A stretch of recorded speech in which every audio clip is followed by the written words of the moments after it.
नमस्कार मित्रांनो, मी राहुल जवादे आरजे मराठी या चॅनलवर आपले स्वागत आहे। तर मित्रांनो, तुम्ही जर शासनाच्या कोणत्याही योजनेचे लाभार्थी असाल तर शासनाच्या अनुदानाचे पैसे आता डीबीटी मार्फतच बँकेत जमा केले जाते। तर त्यासाठी तुमची आधार डीबीटी म्हणजे आधार सीडिंग लिंक असणे गरजेचे आहे। तुमची आधार सीडिंग म्हणजे डीबीटी लिंक आहे की नाही हे कसं चेक करायचं या संबंधित व्हिडिओ आपल्या चॅनलवर अगोदरच आलेला आहे।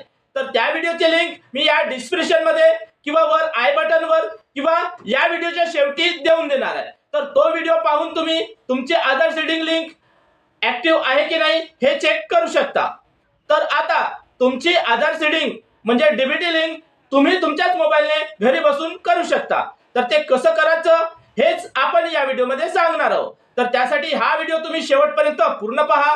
व्हिडिओ आवडला तर एक लाईक जरूर करा व असेच माहिती संबंधित व्हिडिओ पाहण्यासाठी आमच्या चॅनलला सबस्क्राइब करून बेल नोटिफिकेशनला प्रेस करून घ्या, जेणेकरून अशीच माहितीची व्हिडिओ सर्वात आधी आपल्यापर्यंत पोहोचत राहील। चला तर जास्त वेळ वाया न घालवता व्हिडिओला सुरुवात करूया। तर मित्रांनो, तुमची आधार सीडिंग म्हणजे डीबीटी लिंक हे तुम्ही तुमच्याच मोबाईलने घरी बसून करू शकता। तर ते कसं करायचं हे पाहण्यासाठी आपण जाऊया आपल्या मोबाईल स्क्रीनवर। तर बघा, आपली आधार सीडिंग म्हणजे आधार डीबीटी लिंक करण्यासाठी क्रोम ब्राउझर ओपन करायचा आहे। क्रोम ब्राउझर ओपन केल्यानंतर इथे सर्च बार मध्ये NPCI असं सर्च करायचं आहे। NPCI सर्च केल्यानंतर NPCI ची सर्वात वरतीच पहिलीच जे लिंक येईल त्या पहिल्याच लिंकवर क्लिक करायचं आहे। इथे क्लिक केल्यानंतर इथे NPCI ची अधिकृत वेबसाईट ओपन झालेली असेल। यावर थोडं वर स्क्रॉल करून इथे सर्वात वरती कस्टमर या ऑप्शनवर क्लिक करायचं आहे। कस्टमर या ऑप्शनवर क्लिक केल्यानंतर आता तुम्हाला भारत आधार सीडिंग इनेबल यावर क्लिक करायचं आहे। तर त्यानंतर आता तुम्हाला आधार सीडिंग डीसीडिंग या पहिल्याच ऑप्शनवर क्लिक करायचं आहे।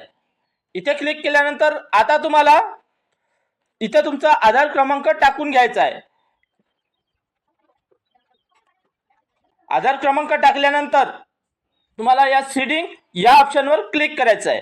तिथे क्लिक केल्यानंतर आता तुम्हाला सिलेक्ट बँक म्हणजे तुमची बँक कोणती आहे ते तुम्हाला इथे बँक तुमची निवडून घ्यायची आहे। इथे तुमची बँक निवडल्यानंतर इथे तुमची बँकेचं नाव आलेले असेल।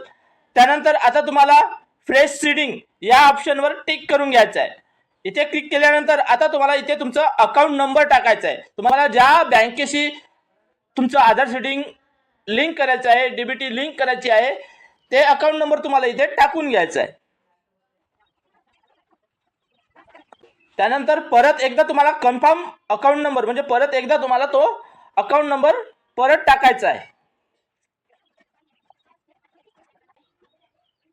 आता हा अकाउंट नंबर टाकल्यानंतर तुम्हाला इथे या ऑप्शनवर इथे टिक करून घ्यायचं आहे। इथे टिक केल्यानंतर आता तुम्हाला हा कॅप्चा बघून इथे इंटर कॅप्चा मध्ये तुम्हाला कॅप्चा जसा पाहून तसाच्या तसा फिल करायचा आहे।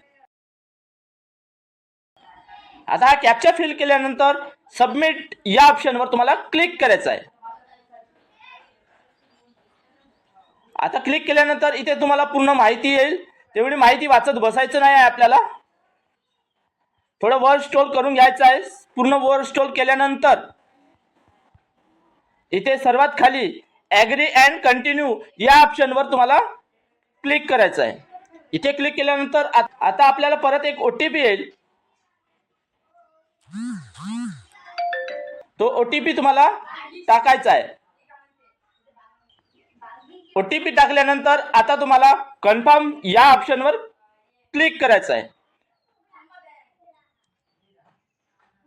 इथे क्लिक केल्यानंतर आणखी परत एकदा तुम्हाला कन्फर्म या ऑप्शनवर क्लिक करायचं आहे। तर अशा प्रकारे तुम्ही तुमचा आधार सीडिंग स्वतःच्या मोबाईलने करू शकता। तर आशा करतो ही माहिती तुम्हाला आवडली असेल। तर माहिती आवडली असेल तर एक लाईक जरूर करा व अशीच माहितीची व्हिडिओ पाहण्यासाठी आमच्या चॅनलला सबस्क्राइब करून घ्या। तर मी राहुल जवादे पुन्हा भेटू एका नवीन व्हिडिओमध्ये। तोपर्यंत गुड बाय, जय हिंद, जय महाराष्ट्र।